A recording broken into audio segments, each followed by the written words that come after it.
Welcome back to Box Office Maniacs. I am David Graves. I am a maniac here on the channel. And I just got back from seeing Fantastic Beasts: The Crimes of Grindelwald. I never got a chance to review the first Fantastic Beast that came out, I think, what, 2 years ago now?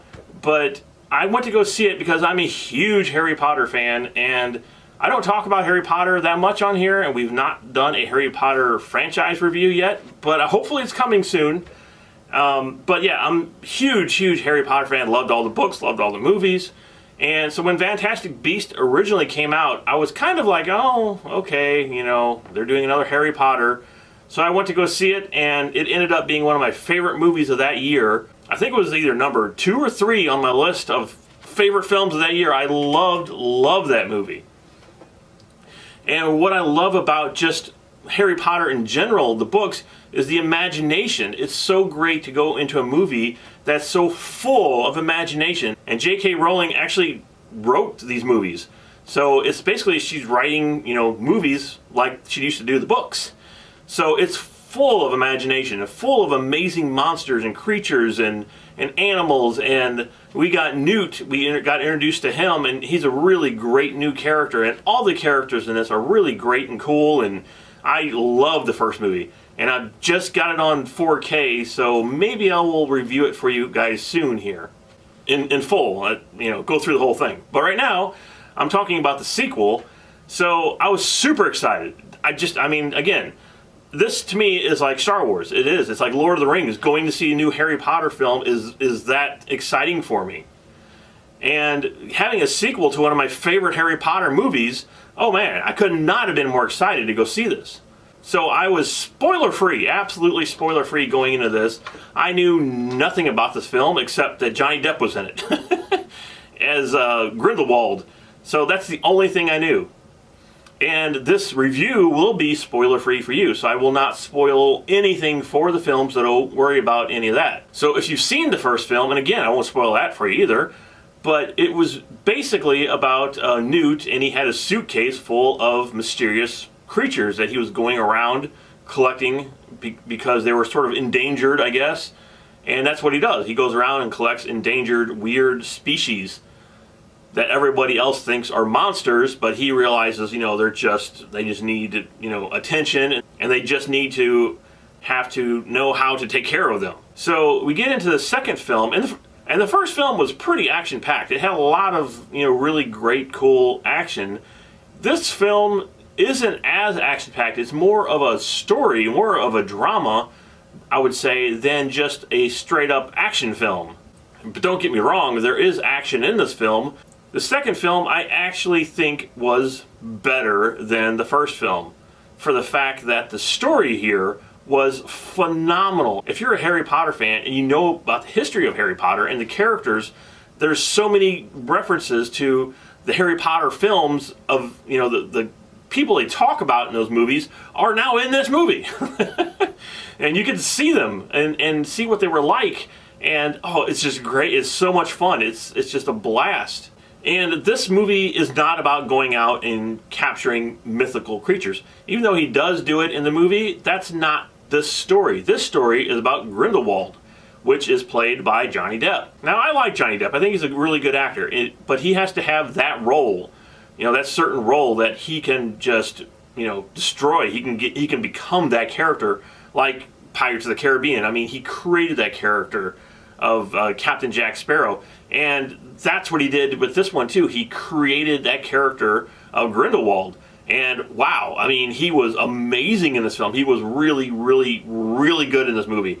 Very creepy, really just outright a great character, which I would even go as far as to say he was much more dangerous, I guess, than Voldemort in this film. One thing I really loved about the first film, and they continue it like, you know, 100 times more in this movie, is the fact that you're getting to see the wizards in their prime.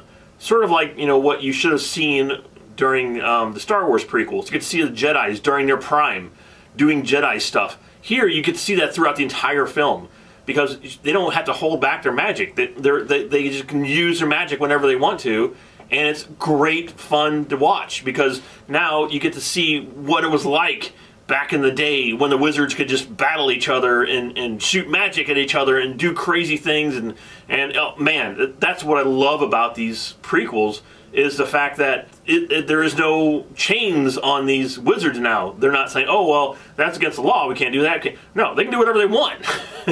And the effects in this movie, is incredible. Absolutely as good as the first movie. All the effects, the CG effects, the magical creature effects, all the stuff that, you know, that Newt's looking for, everything. And great, absolutely great in this film. And again, I'm going to go back to the story here, because the story is so freaking good. It is. And I love the world of Harry Potter. It's like if I read a book and I get into that book and I love that world, I can't wait for the next book to come out, because I want to go back and disappear inside that world. And that's what the Harry Potter books were like for me when I was reading them. It's like when the next one came out, I was so looking forward to going back to Hogwarts and going back to finding out, you know, what Harry Potter was going to do, and that universe and the magic and all that. I love that universe that J.K. Rowling has created.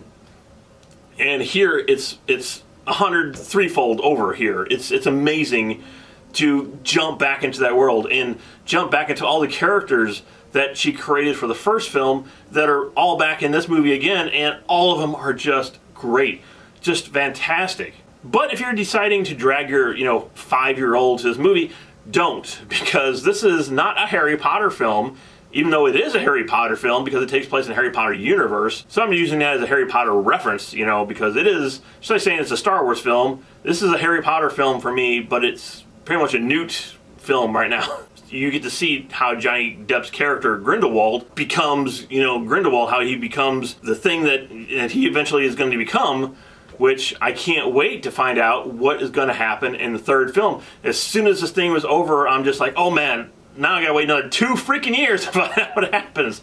Because it was so good, I just like, I don't have to wait, I don't want to wait, I don't want to wait. So when you come out of there, you're like pumped, you're like, yeah, this was great, and now I gotta wait 2 years to find out what happens. Because there's no books out. And by that too, I love the fact that I don't know what's gonna happen. Because I didn't read all the books. Like the Harry Potter movies, I would go see part 4 and part 5 and part 6, but I already knew the story because I read the books. But it was always fun to see how they were going to put the books on the film. So yeah, I think this is one of the best Harry Potter films, or the Harry Potter film universe movies out there. I actually liked it as much, again, I said better than the first film. The only thing, and my wife said this, was she kind of missed the Fantastic Beasts in the film. There are in there. I mean, there are some in there, but not as many as there was, obviously, in the first film, because that's not what this movie's about. This movie is about Grindelwald and how he's becoming and getting into his power. So loved all these characters, and I love the story. So well acted, so well written, and Fantastic Beast 2, The Crimes of Grindelwald, for me, gets the bomb. And I can't wait until it comes out in 4K, and I'll be watching it again. And like I said, I have the first one in 4K now. It's the first time I actually bought it for some reason. I don't know why I haven't gotten it up until now. But if I get a chance, I'm gonna, you know, do the whole Harry Potter franchise, and I'll bring a Fantastic Beast along with that. And it'll probably take me so long to do those. The third one will be out by then. So you don't want to miss that, right? So you hit that subscribe button and come back and watch my review for the third Fantastic Beast in 2 years when it comes out. I'll still be here, hopefully, and hopefully you will still be here, and hopefully you will become one of our maniacs and hit that subscribe button so we can see you in another 2 years right here, right now, talking about Fantastic Beast 3. So until then, I shall return next time here on Box Office Maniac.